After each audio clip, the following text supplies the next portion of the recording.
साईं की बात। बच्चे, मेरी उदी अदृश्य चमत्कार देगी मेरे बच्चे।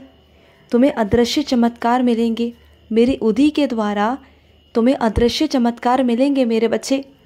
उदी दिखने में ना सिर्फ़ और सिर्फ एक राख है, लेकिन जब तुम इस्तेमाल करोगे, उपयोग करोगे अपने बाबा का आशीर्वाद समझकर, तो मेरी उदी अदृश्य तुम्हें चमत्कार देगी मेरे बच्चे। और सुनो, जो भी तुम सपने देखते हो ना, जो भी तुम इच्छाएं करते हो, मुझसे करते हो ना, तो भरोसा रखा करो, विश्वास रखा करो और आगे बढ़ने की कोशिश किया करो।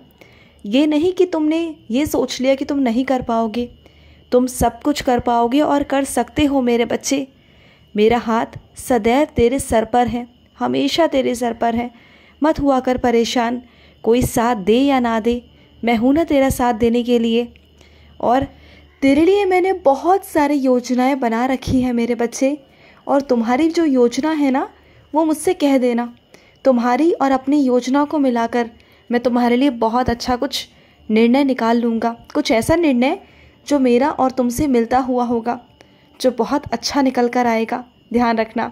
और सुनो, इधर उधर भटकना बंद कर दो मेरे बच्चे। अपने आप को सबसे कम समझना बंद कर दो, बेवकूफ़ समझना बंद कर दो।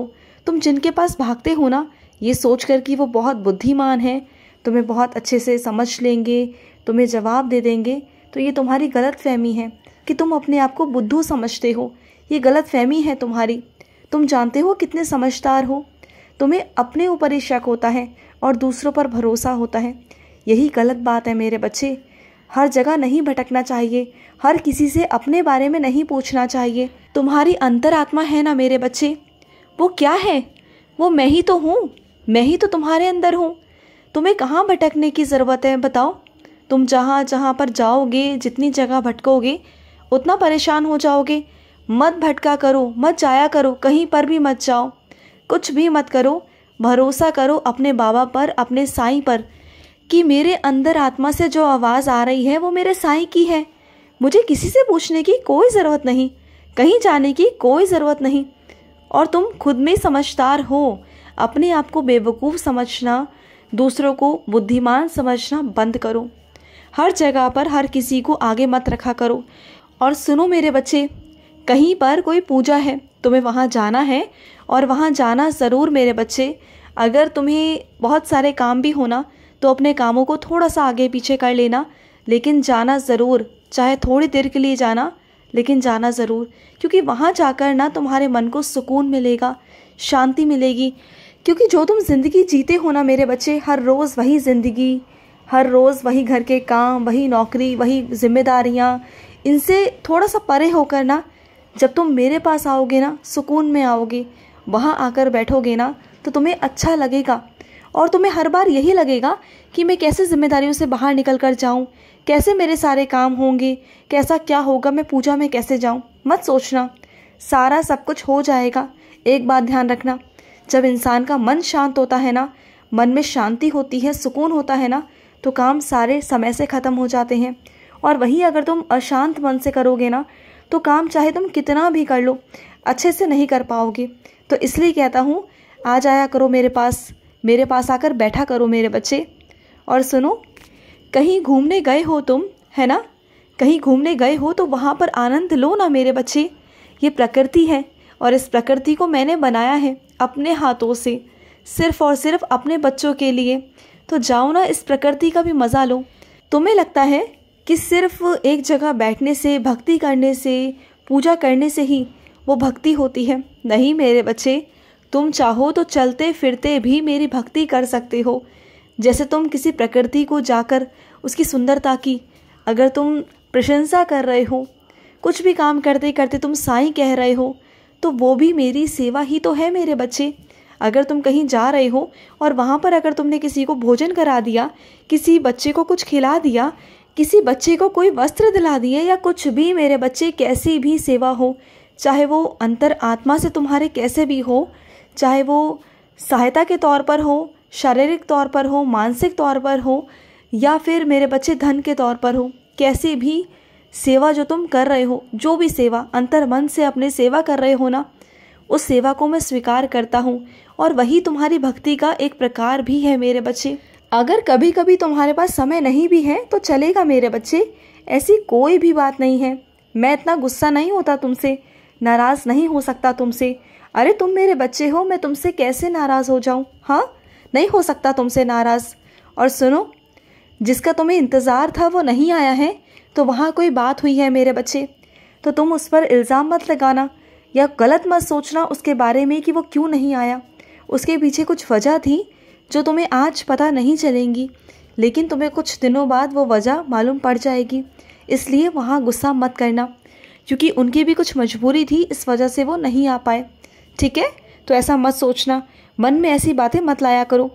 कुछ भी सोचने से पहले, किसी भी निर्णय पे जाने से पहले 100 बार सोचो, 10 बार सोचो कि अगर मजबूरियाँ तुम्हारे साथ हो सकती हैं तो किसी के साथ में भी हो सकती है मेरे बच्चे। इस बात का ध्यान रखा करो। और सुनो, तुम्हारे घर का काम रुक गया है ना पैसों की वजह से, आर्थिक तंगी आ गई है ना, तो सुनो, मत परेशान हो। अगले हफ्ते से तुम्हारा काम शुरू हो जाएगा, आर्थिक स्थिति ठीक हो जाएगी तुम्हारी। पैसे भेज रहा हूँ तुम्हारे लिए, बिल्कुल चिंता मत करना। अगले हफ्ते से तुम्हारे घर का काम छिड़ जाएगा और सारे काम हो जाएंगे, सारा सब कुछ हो जाएगा मेरे बच्चे। मत किया करो इतनी चिंता। चिंता कर कर कर परेशान होकर तुमने अपनी तबीयत को इतना ख़राब कर लिया है, अपने शरीर को इतना ख़राब कर लिया है तुमने। ऐसा मत किया करो बिल्कुल भी। और सुनो, अगर तुम कहीं 4 लोगों के बीच में बैठ रहे हो और वो तुम्हारी कमियों को लेकर लोगों के आगे उजागर कर रहे हैं, तुम्हारे बारे में उल्टा सीधा कह रहे हैं ना, तो कोशिश करो कि ऐसे लोगों के बीच में जाना छोड़ दो, ऐसे लोगों के बीच में बैठना छोड़ दो। और फिर भी अगर तुम्हें जाना पड़े, मजबूरी है, तो तुम सही शब्दों में, अच्छे शब्दों में तुम जवाब भी दे सकते हो। मैं ये नहीं कहूँगा कि बदतमीज़ी करो, बिल्कुल नहीं मेरे बच्चे। तुम अच्छे शब्दों में भी लोगों का जवाब दे सकते हो, बिना बदतमीज़ी करे हुए। तुम करके देखो, एक बार चीज़ों को बोलकर देखो, देखो लोगों तक तुम्हारी बातें भी पहुंचेंगी और तुम बदतमीज़ भी नहीं कहलाओगे मेरे बच्चे, बिल्कुल भी नहीं। और सुनो, जो दवाइयाँ तुमने लाकर रखी हैं वो क्यों रखी हैं? जब खानी नहीं है तो दवाइयों को खाया करो सही समय से। दवाइयाँ रखने से कुछ नहीं होता, दवाइयाँ खाने से होता है मेरे बच्चे, तो दवाइयों को खाया करो। और सुनो, कुछ चीज़ों को अपने लिख कर रखो। कुछ चीज़ें तुम सामान भूल जाते हो लाना करना, तो फिर कैसे कर पाओगे? तो उसे लिख कर रखो। फिर तुम बाज़ार जाते हो, फिर बाद में भूल जाते हो, तो लिख कर रखोगे तो अपने साथ ही उस पर्ची को लेकर जाओ और जो भी सामान है एक ही बार में लेकर आओ। बार बार ना तुम्हें जाना पड़ेगा और ना तुम्हें दिक्कत आएगी, समझ रहे हो ना? और सुनो, जो भी तुम्हारी सब्जी बचती है ना, या जो भी तुम्हारा खाना बचता है, तो उसे फ्रिज में ऐसे उठाकर मत रखा करो। अगर तुम्हें एक से दूसरे समय पर नहीं खाना होता तो उसी समय पर किसी को दे दो ना। क्यों रखते हो? 2-3 दिन रख कर फिर किसी को देना, ये गलत बात है ना मेरे बच्चे, ऐसा नहीं करना चाहिए ना। क्या तुम एक वक्त का दूसरे वक्त में नहीं खा सकते तो किसी ऐसे इंसान को तुम दे रहे हो जिसकी तबीयत खराब हो सकती है? ये गलत बात है ना कि दूसरे से तीसरे दिन का अगर तुम किसी को दोगे तो जाहिर सी बात है मेरे बच्चे, तबीयत तो खराब होगी ना। तो ऐसा मत किया करो। जैसे तुम अपने आप को समझते हो, अपने बच्चों को समझते हो ना, वैसे ही दूसरों के लिए भावना रखो ना। अपने लिए जैसे भावना रखते हो, अपने परिवार के लिए रखते हो, वैसे भी दूसरे परिवार के लिए भी रखो ना। अगर सेवा कर रहे हो तो दिल से करो, मन से करो, और सेवा भी अच्छी नीयत से होनी चाहिए।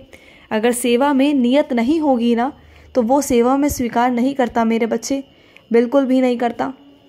और सुनो, चाहे तुम अपने घर पर दूध लो, सब्जी लो मेरे बच्चे, या फिर तुम कुछ भी सामान लो, कहीं से भी लो, उसका हिसाब किताब एक डायरी में या एक किताब में लिख कर रखो, एक पुस्तक में लिख कर रखो।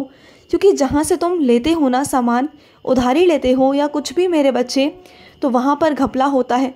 वहाँ पर तुमसे बिना पूछे, वहाँ पर एक आध चीज़ बढ़ा चढ़ा कर तुमसे ज़्यादा पैसे लिए जाते हैं, और ऐसा हो रहा है।